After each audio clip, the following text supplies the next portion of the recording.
everyone, my name is Isabel and I'm a project manager at Help a Girl Out. We are a charitable organization whose aim is to fight period poverty. Today I am very excited to bring you our tutorial on how to sew your very own reusable pad. So what are we making today? Well, it's going to look like this. This is a reusable pad, and as you can see, it is quite thin and it is comparable in usage to the disposable ones. The big difference is that this pad is a lot more cost effective because with good care, it can last you 5 to 7 years. It is also a more sustainable solution from disposable pads because you will use this pad over and over and over again, and this will greatly reduce your output to landfill. And finally, those pads are very easy to make. In today's tutorial, I'm going to take you through step by step on how to make those reusable pads at home. What will you need in order to make your own reusable pads? Let me walk you through each tool. First, a good pair of scissors, and don't let anyone use your fabric scissors for anything else. I also like to use pinking shears, which are those ones with the crenellated edge. When I sew, I keep a pair of clippers like this, which are more handy to use than the big scissors. Then we have pins, and those clips, which we can also call sewing clips or quilting clips.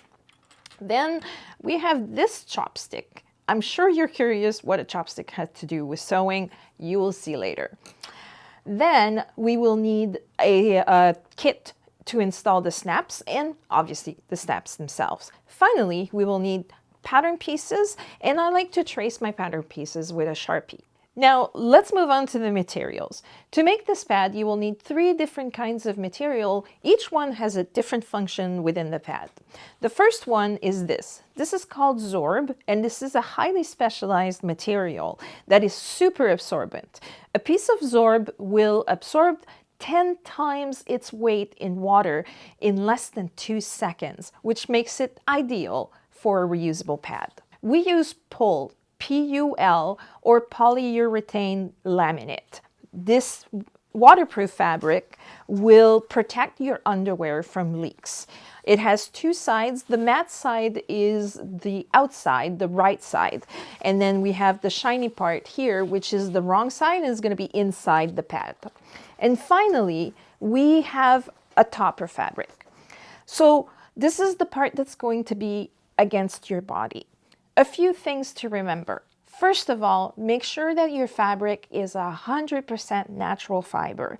Do not use any artificial fibers like polyester because they can create accumulation of bacteria and cause infections. So you can use cotton, bamboo, and we use quilted cotton, flannels, minky, really anything that you like in any texture that you like, as long as it's natural fibers.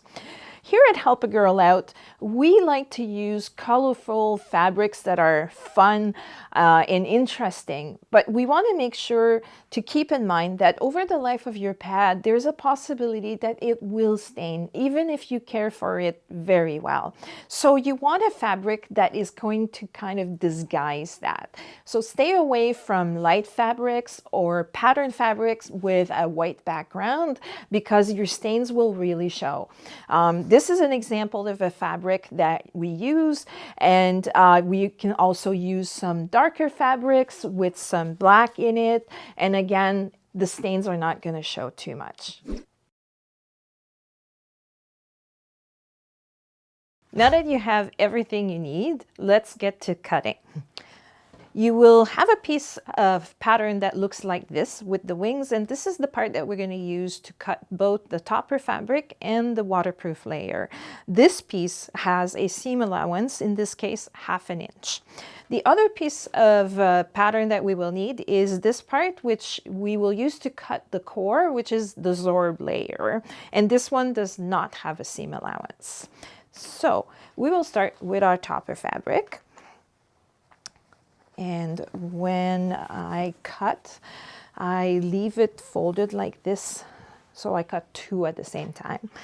You will put your pattern piece on the fabric, and you have to make sure to follow the grain of the fabric. So this one is symmetrical, so you can put it like this or like this. Never put it diagonally like this because the fabric will pull wrong. So we will start with this, and then I use my Sharpie and I just trace it.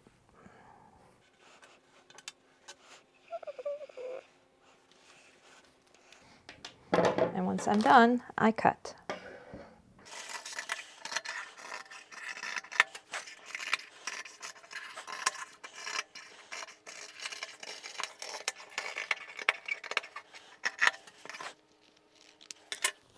And there you go. Now I have a piece of topper. Then we will do the same, but with the waterproof layer. Now this one, I have to warn you, can be a little trickier. It's a fairly slippery fabric, so I tend to work only in single layers. So you lay it down, and again, going with the grain, and I will trace it and then cut it.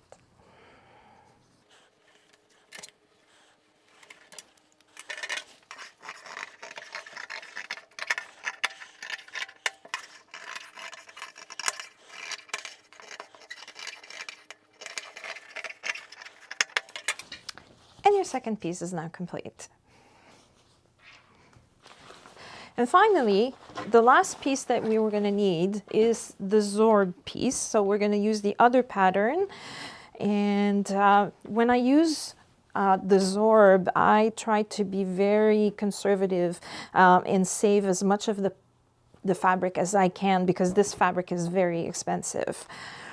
So again, trace and cut.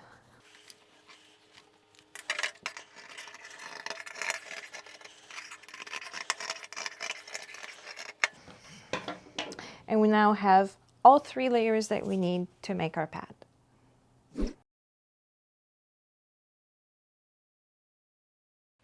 Now that we've done all the cutting, it's time to start on the assembly. First, you will take a topper piece and you will put it right side down, and then a piece of Zorb that you will put in the center of the topper piece on the wrong side. So I will center it as much as I can, and then I'm going to take a couple of pins and pin it in place because we don't want this to shift around when we're sewing.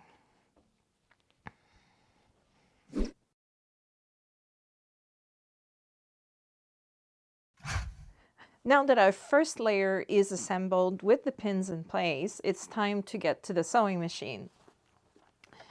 So what we're going to do is we are going to align the edge of the Zorb here to the center of the presser foot. And for this part, we're going to use a zigzag stitch. And what it's going to do, it's going to go in and out and in and out and in and out. And it will both attach the part to the topper piece, but it will also keep it flat. So when you wash it, it's not going to curl up. Okay, we are going to start with a back stitch, meaning going forward, backwards, and then on, and then we're going to go all the way around the pad.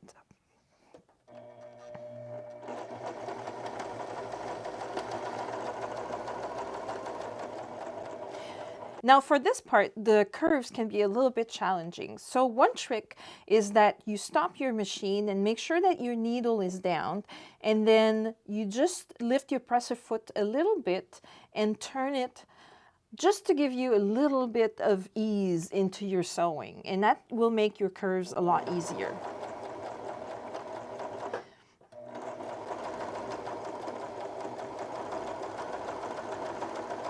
Okay, so here I'm putting my needle down, presser foot up, turn a little bit, and on I go.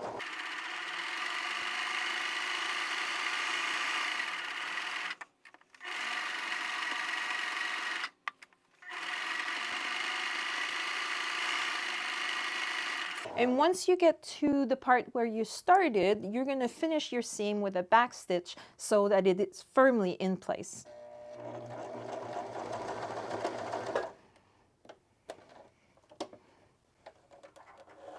And now your first assembly is done.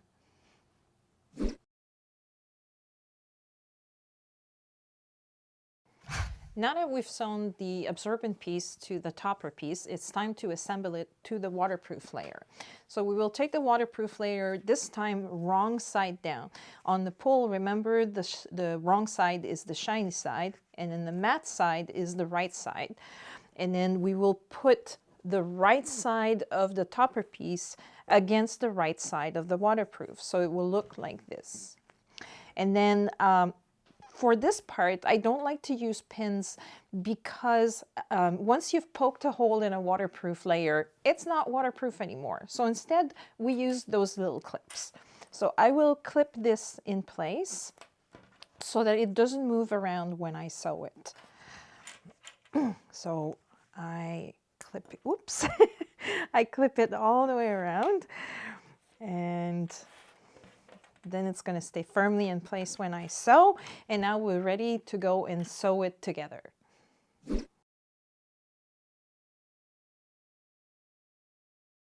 We now have our 2 layers well clipped together, and the next step is to sew them.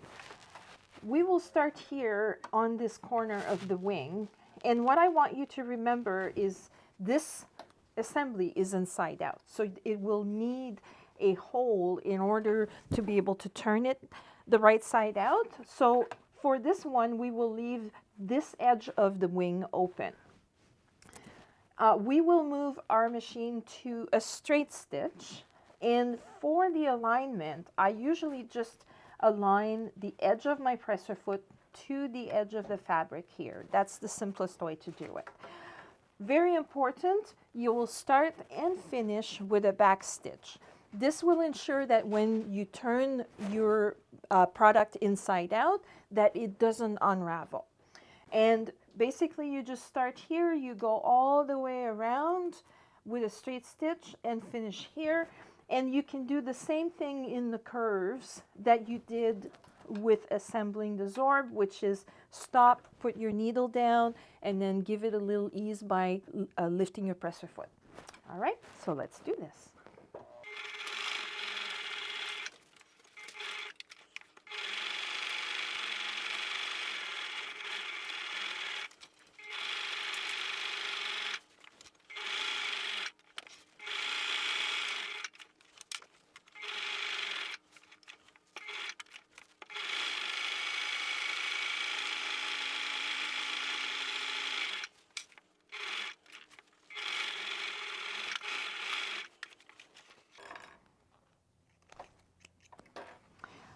And you finally have your 2 layers put together. And very important, do not forget to take your pins out.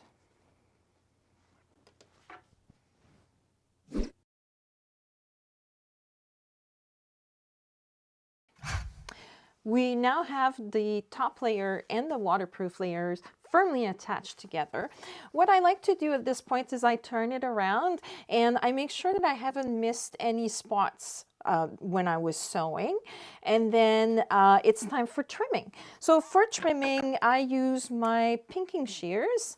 You can see they have this serrated edge, and I just go around and trim the excess. So what is this going to do is it's going to ensure that your pad is as flat as possible, because it's going to remove the bulk here at the seams. Okay, so I just go around carefully, making sure that I'm not cutting off too much.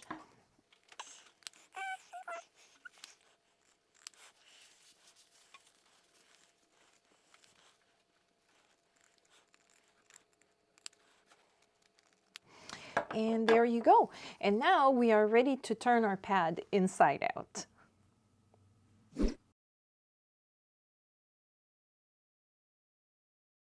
With your assembly all nicely trimmed, it's time to turn it inside out. Here's a trick. You're going to go to the end of it and pull the layers apart a little bit like if you were opening a bag of chips. And then you will put your thumbs through and then push through your opening, and then you pull like this, and that will make it easy for all of your pad to come out. And don't forget to pull out the wing. And you know, now it's inside out, but you want to make it really neat. And this is where your chopstick comes into play. So you will take this and pull it through, and then push your corners out like this so that they are nice and square. And then you will push on all the edges like this, and it will make the shape of the pad very obvious and will make your edges nice and flat. And there you go, is your inside out pad.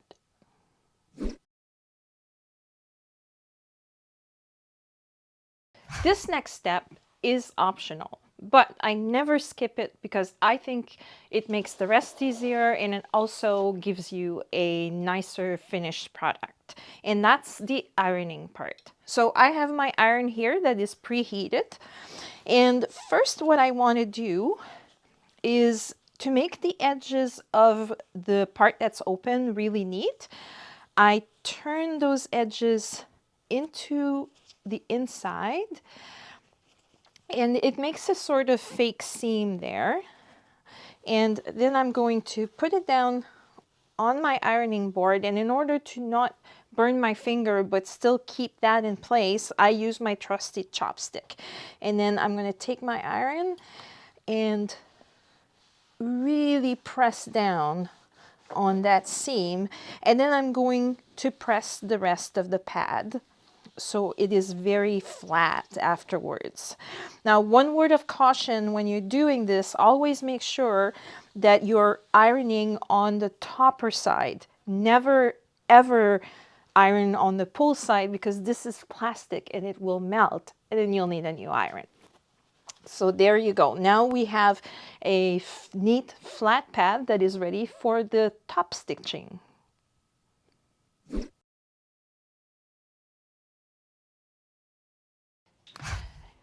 We have a pad that's inside out, it's flat and ironed out, and it's ready for top stitching.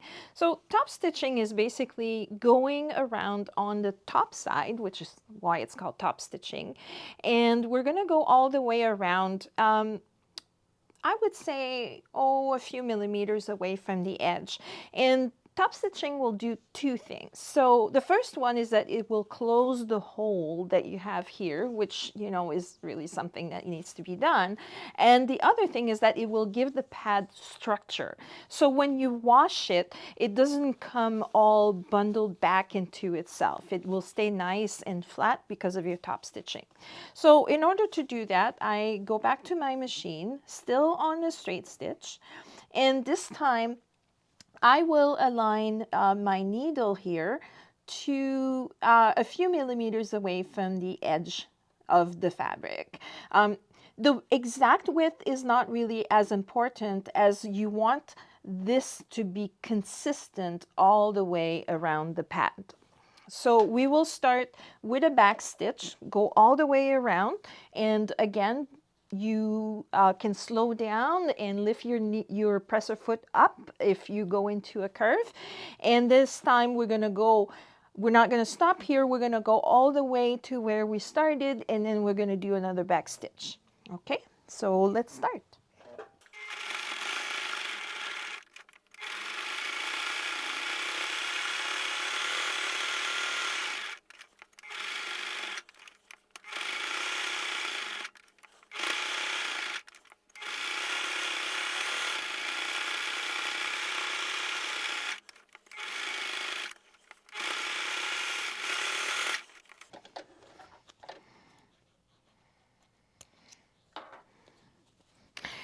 And there you go. One more step and your pad will be finished.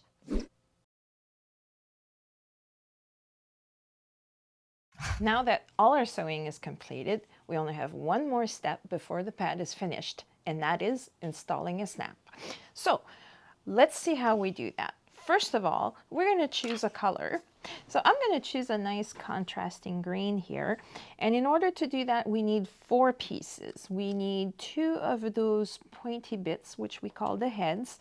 And then we have this one, which is an outer.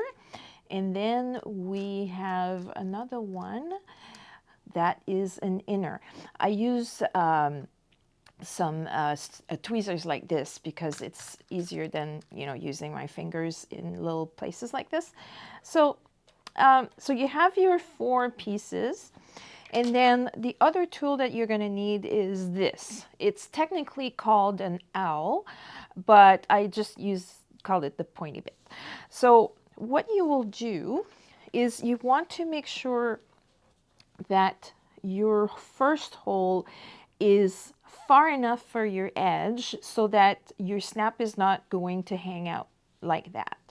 Okay, so I'm going to put it around here, and then I'm going to use my pointy thing and just poke a hole real good and kind of jiggle it a little bit, because your fabric, when you take your owl out, it will tend to kind of retract onto itself. And whoops, then we take the head there and put it all the way through, and you will see it poke it on the other side. And then you take one of the other pieces, either the innie or the outie, it doesn't matter, and you place it right side up. And then you have your snap tool here. So what I want to show you is that in the snap tool right here, there is a cavity. And this is where you are going to place the head of the snap. And you will put it like this, right? And then you're just going to pry it as much as you can, and then you have an installed snap. Then for the other side, you will do the same thing. So you will just kind of figure out where you're going to put your hole, and then poke all the way through. And then this time you have to remember that you will put your flap like this, so your head needs to be on the other side. Okay, the rule of thumb is that you have 1 flat head per side.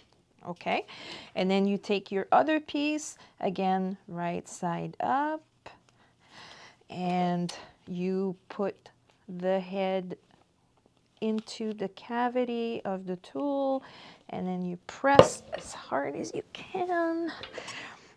And there you go. Now you have your snap installed, and listen to this beautiful sound. And your pad is complete.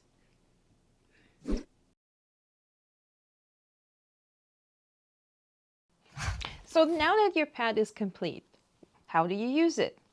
It's very simple. Really, it works a lot like a disposable pad. So we have our underwear here, and we take our pad, place it at the bottom, and just fold the wings, snap it in place, and now it's nice and secure. When you're done with your pad, you unsnap it. It's well snapped.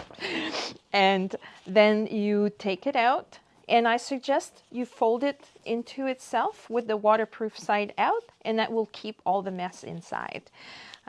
Snap it, and then what I suggest is that you carry around something like this. This is a wet bag. It's made out of waterproof fabric, the same one that you have at the bottom of your pad. And this, you just carry around your bag or your purse, and you can put your soiled pad in here, and once you close it, it will be safe and secure, and it will not make a mess in your bag.